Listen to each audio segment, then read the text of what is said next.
que se passa quando o discurso do nativo funciona dentro do discurso do antropólogo, de modo a produzir reciprocamente um efeito de conhecimento sobre este discurso. Isto é, quando a forma intrínseca, a matéria do discurso nativo, modifica a matéria implícita na forma do discurso do antropólogo. Tradutor traidor, diz-se. Mas o que acontece se o tradutor decide trair a própria língua? O que sucede, em suma, se, insatisfeitos com a mera igualdade passiva ou de fato entre os sujeitos desses discursos, o antropólogo nativo, nós reivindicarmos uma igualdade ativa ou de direito entre os discursos eles próprios? O que muda, em suma, quando a antropologia é tomada como uma prática de sentido em continuidade epistêmica com as práticas sobre a qual discorre, isto é, como equivalente a elas.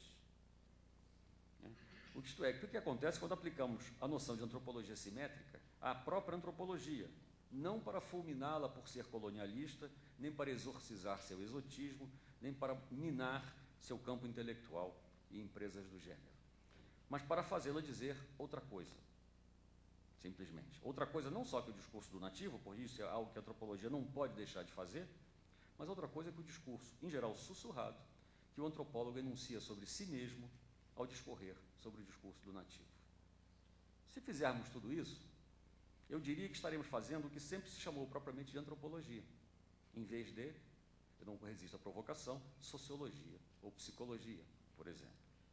Eu digo apenas diria, porque muito do que se fez e se faz sob o nome de antropologia supõe, ao contrário, que o antropólogo é aquele que detém a posse eminente das razões que a razão do nativo desconhece. É o antropólogo que teria a ciência das doses precisas de universalidade e de particularidade contidas no nativo, e das ilusões que este entretém a respeito de si próprio. Ora, manifestando sua cultura nativa, acreditando manifestar a natureza humana, o nativo ideologiza sem saber, como sabemos.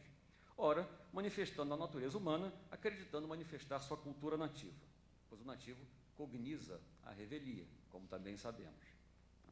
Via de regra, aliás, supõe-se que o nativo faz sem saber que está fazendo isso, as duas coisas, a raciocinação natural e a racionalização cultural, em fases, registros ou situações diferentes de sua vida. As ilusões do nativo são, acrescentes, tidas por necessárias, no duplo sentido de inevitáveis e úteis. São, dirão outros teóricos, evolucionariamente adaptativas.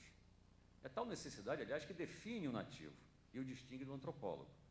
O antropólogo pode errar, mas o nativo precisa se iludir.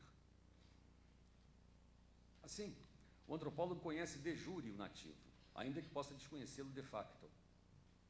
Quando se vai do nativo ao antropólogo, dá-se o contrário. Ainda que ele conheça de facto o antropólogo, aliás, frequentemente muito melhor do que este o conhece, ele não o conhece de jure, pois o nativo não é justamente antropólogo como o antropólogo.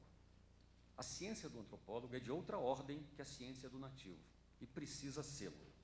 A condição de possibilidade da primeira é a deslegitimação das pretensões da segunda, o seu epistemocídio, no forte dizer de Bob Schouten.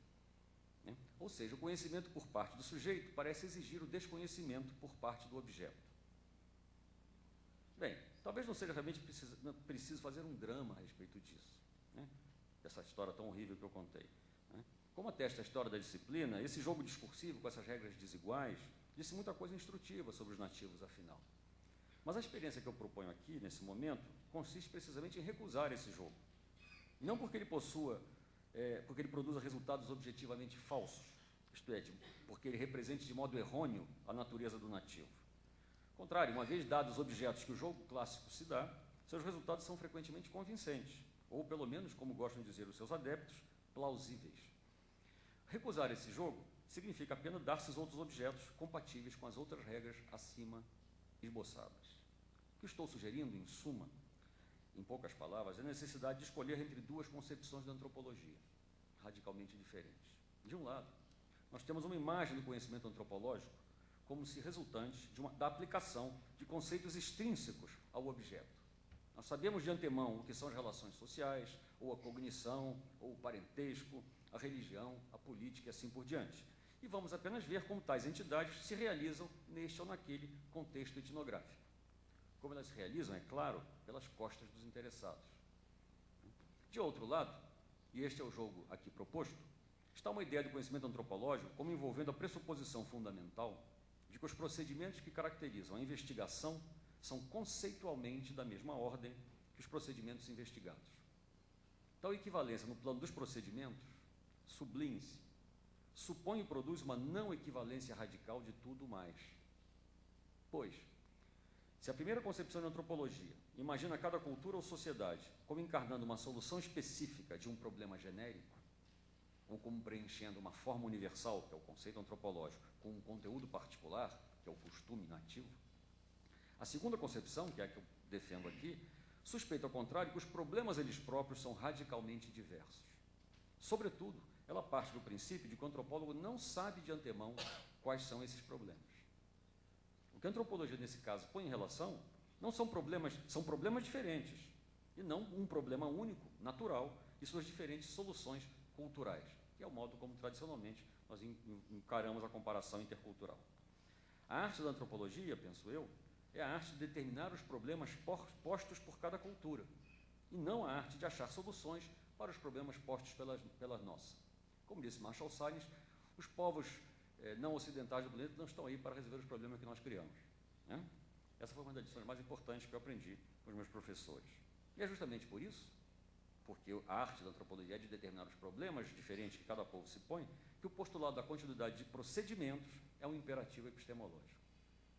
Dos procedimentos, eu repito, não dos que os levam a cabo.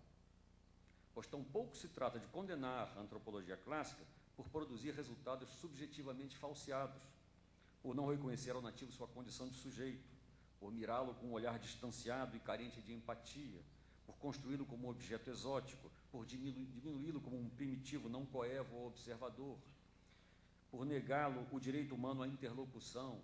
Conhece-se essa litania. Não é nada disso, antes pelo contrário, penso eu. É justamente porque o antropólogo toma o nativo muito facilmente por um outro sujeito, que ele não consegue vê-lo como um sujeito outro, como uma figura de outrem, que antes de ser sujeito ou objeto, é a expressão de um mundo possível. É por não aceitar a condição de não sujeito, no sentido de outro que o sujeito, do nativo, que o antropólogo introduz, sob a capa de uma proclamada igualdade de fato com o nativo, a sua sorrateira vantagem de direito.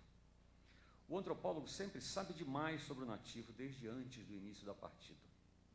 Ele predefine e circunscreve os mundos possíveis expressos por ele. A alteridade desse outrem foi radicalmente separada da sua capacidade de alteração. O autêntico animista é o antropólogo, e a observação participante é a verdadeira participação primitiva, ou seja, falsa. O problema, portanto, não está em ver o nativo como objeto, e a solução não consiste em pô-lo como sujeito.